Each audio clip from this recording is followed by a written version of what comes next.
Hey, fantastic fam. Welcome to our community where we combine the woo and the work.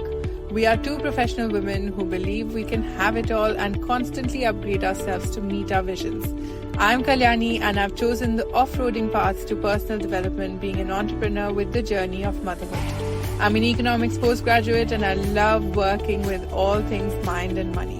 I've founded and sold one business and I'm now building this business that feels like fun and freedom for life. Hi, I'm Rupali. I'm a numbers nerd turned Reiki master and many other things. I found a passion for all things wellness.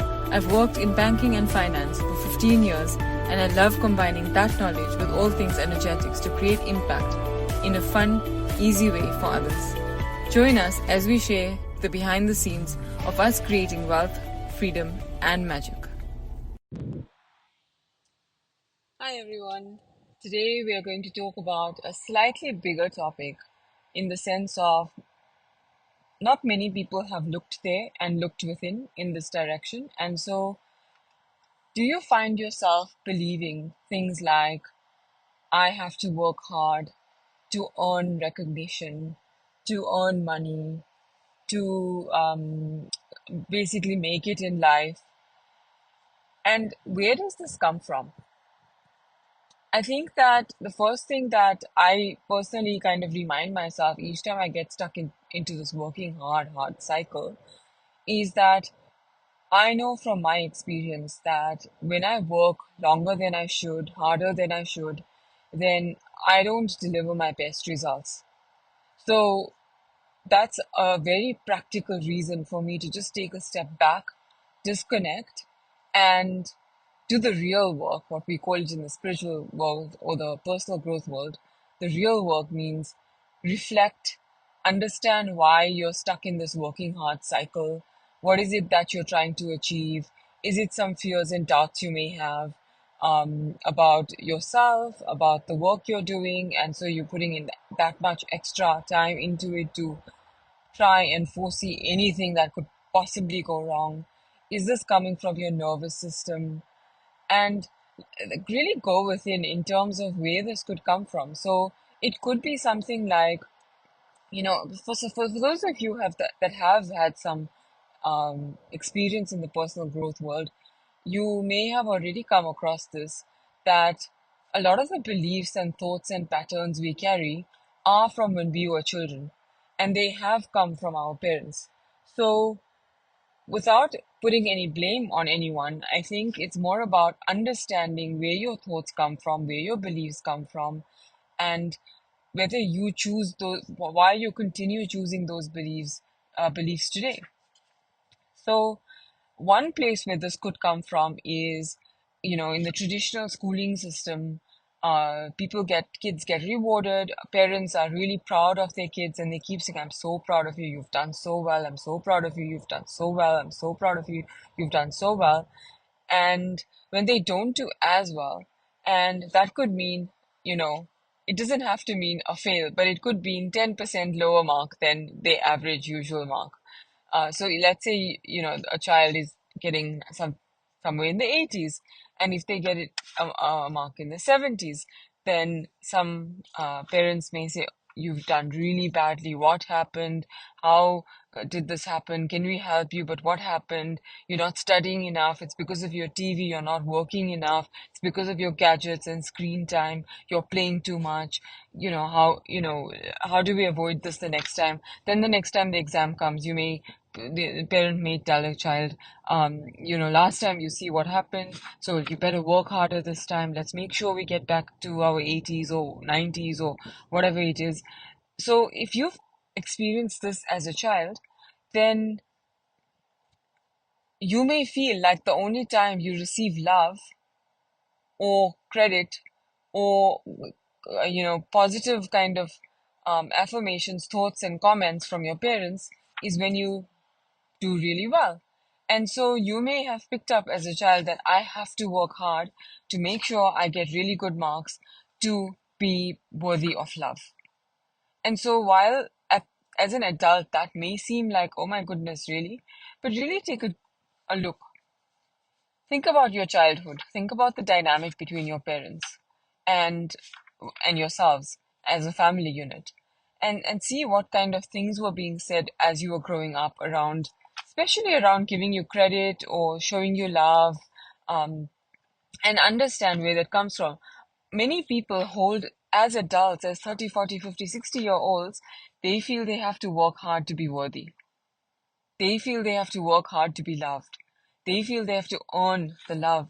So they spend their lives being stuck between really wanting love, but being scared of receiving negative comments around mistakes and not doing well.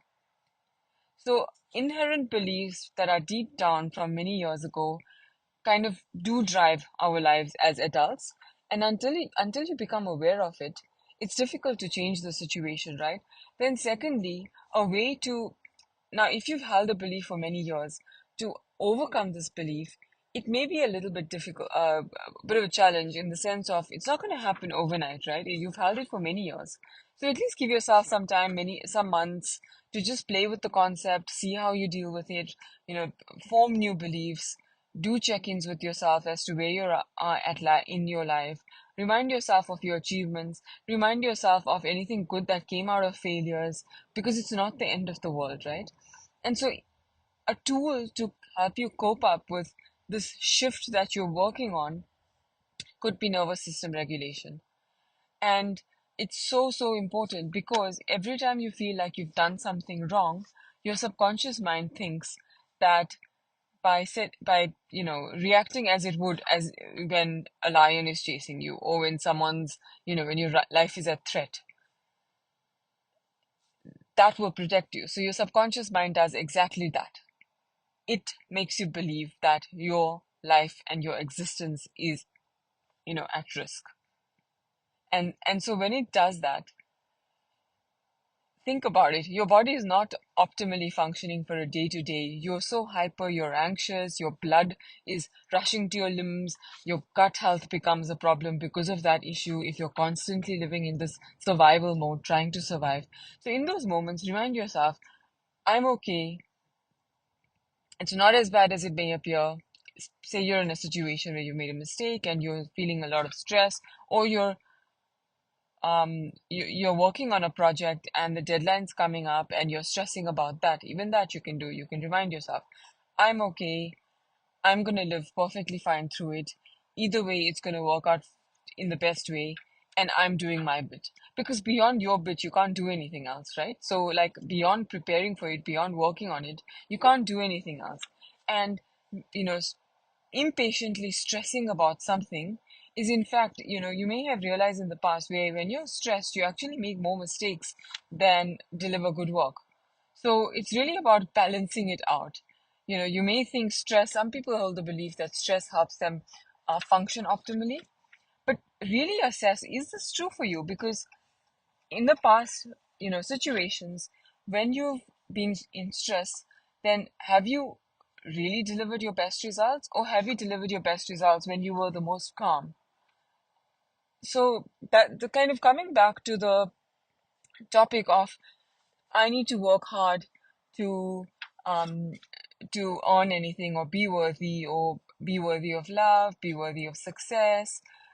Question that belief as to why you're holding so much value onto what you're doing and not who you're being. So coming back to, when you're being calm, when you're being collected, then automatically your results and your work is better. So focus on how you're being. Every time you get stuck in a doing loop, take a step back, go for a walk, just disconnect from whatever it is you're doing. Do a meditation, some breath work. There are many tools, journaling, do something that's fun, something where you can, if you're creative, draw, paint, take a break, because that's your most productive time that you're going to have for the best outcome for whatever project you're working on. Because unless you do that, you're going to get stuck in a spiral, and that may not help you in the long run. So, this was my bite sized episode around beliefs that we hold as children, how to assess them, how to regulate yourself in the moment, and slowly get yourself out of that belief and that way of operating. That brings us to the end of this episode. If there's anything that stood out to you, any experience you wanted to share, then reach out to us on our socials and we'd be more than happy to read and respond. We would really appreciate your feedback as reviews on the podcast app you tune in from. Support us also by sharing this podcast with 3 of your besties who would benefit from being fantastic.